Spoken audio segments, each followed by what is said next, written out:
What's up, guys? Welcome to Neek, which stands for Nerd/Geek. And about 1 week ago, Stargirl Season 1 finished its last episode, so I thought it'd be the perfect time to review Season 1 of Stargirl. So I already reviewed the first episode, the pilot. You can go check that up there.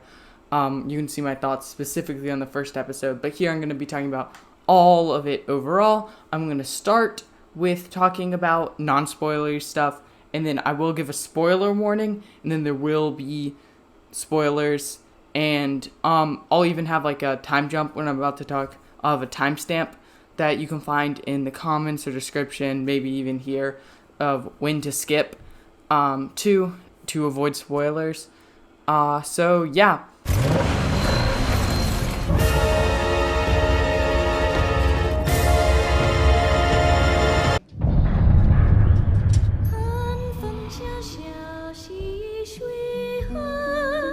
So yeah, I really dug this season. I think it's a great start to a TV show. I can't wait to see where it goes next.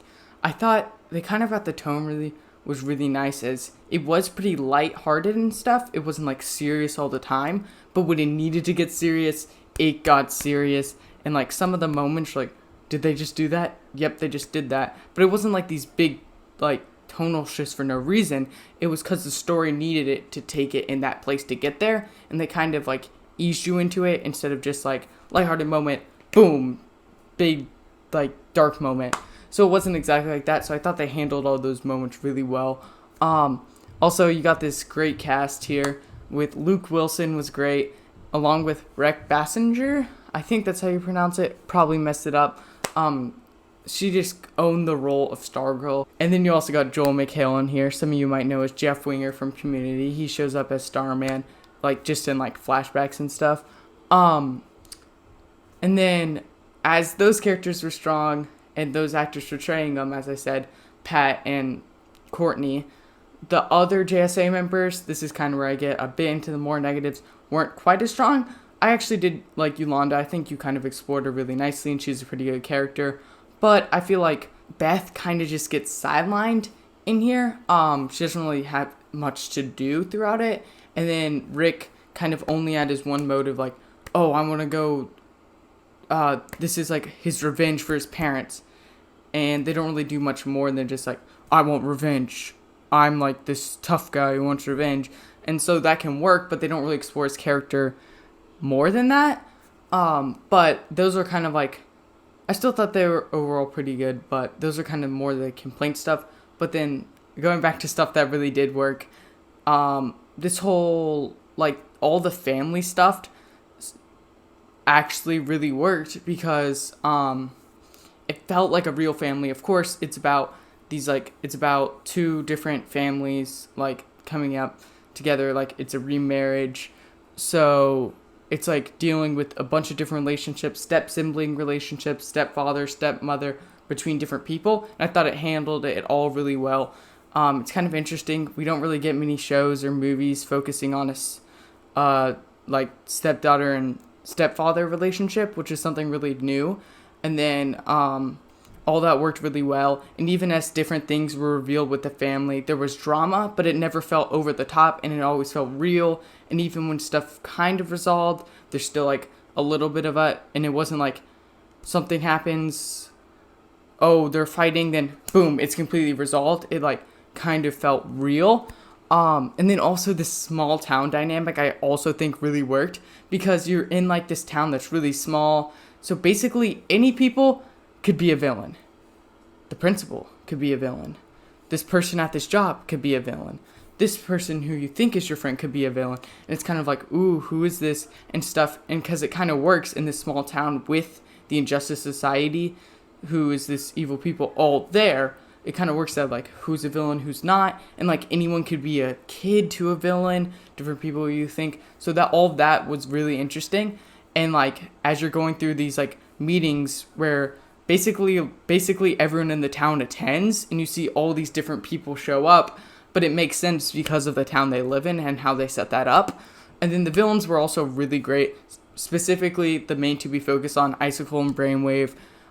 They both had like this motive, and they felt like you could see some conflict in them, and like they had motive. Their whole idea of the Injustice Society kind of made sense. It had some reals into it, but at the same time they're very menacing, very evil. They do things that are very evil. So I think it kind of, these are the villains I like, where it's kind of like the sympathetic villains, but then they truly are villains. So you don't feel like they're not actually villains. They are, and they can still be extremely intimidating and stuff.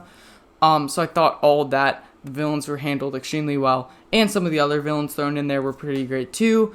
And then also you got to talk about two of the two main people who are the kids of the villains. Both of them are pretty great characters, as you see two like kind of like different reactions and two different things about being a villain's kid. One doesn't know, one doesn't, how everything folds together and how they can kind of be different people even though they both come from the same background. And I think both of those characters were well developed as the series go on.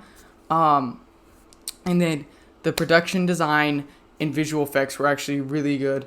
As this did air on the CW, but it's also a DC Universe show, lots of people, if you've watched it through the CW, you're like, whoa, this is a lot better visual effects than I'm used to.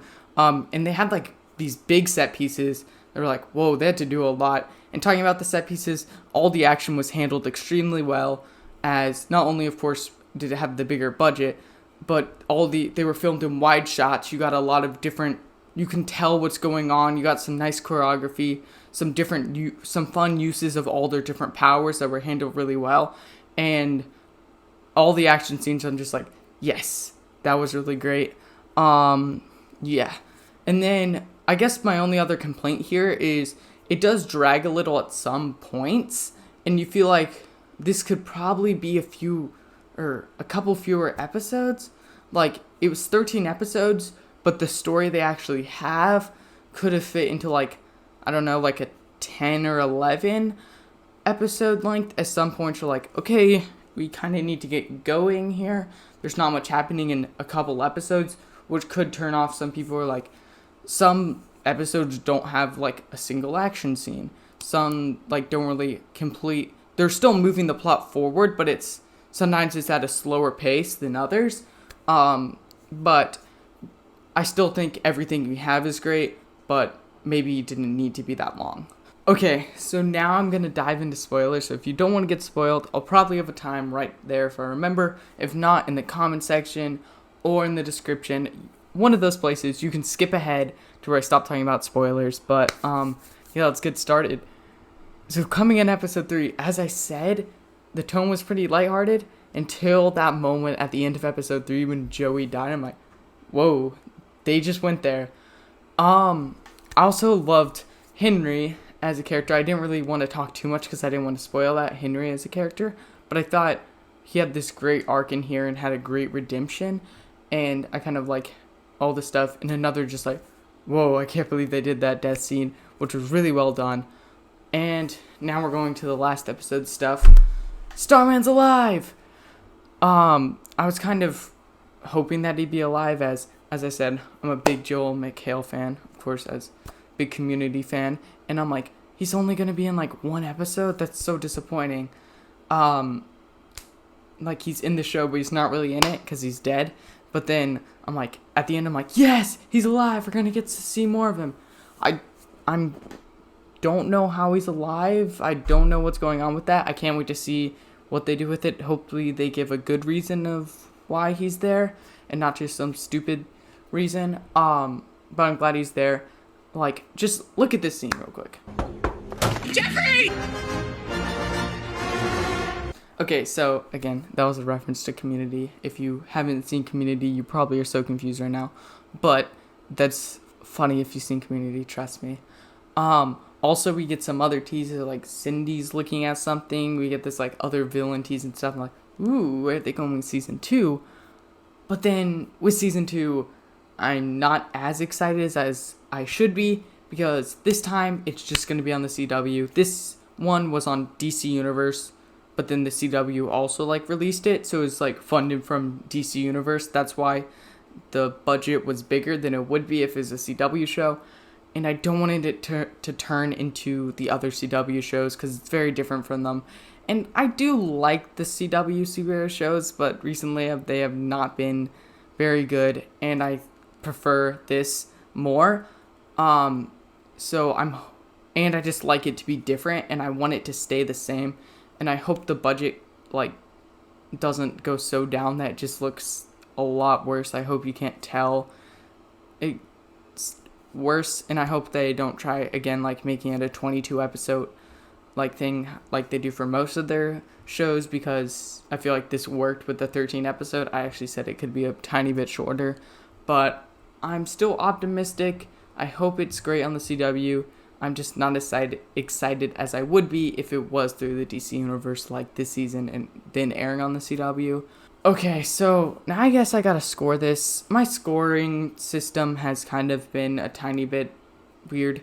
I went from like doing entertainment scale and quality through numbers, then I did letters, and I went to just one number and everything. So I don't know exactly what I want to do with rating, because I kind of hate rating things, because I don't know, I just don't like pitting a number to a thing. I like pitting a feeling, kind of how I feel about it. I like saying my opinions and just pitting a number, because I don't think the number's important.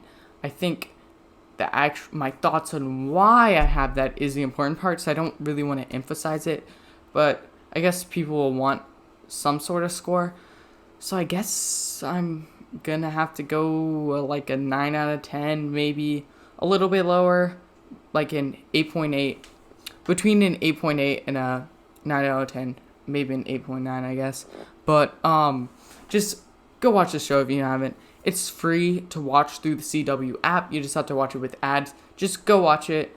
Hopefully you will not be disappointed. I think it's great. So that is my review for Stargirl Season 1. Please like and subscribe. Comment down below what you thought of Stargirl Season 1 if you have seen it. And keep watching Neek.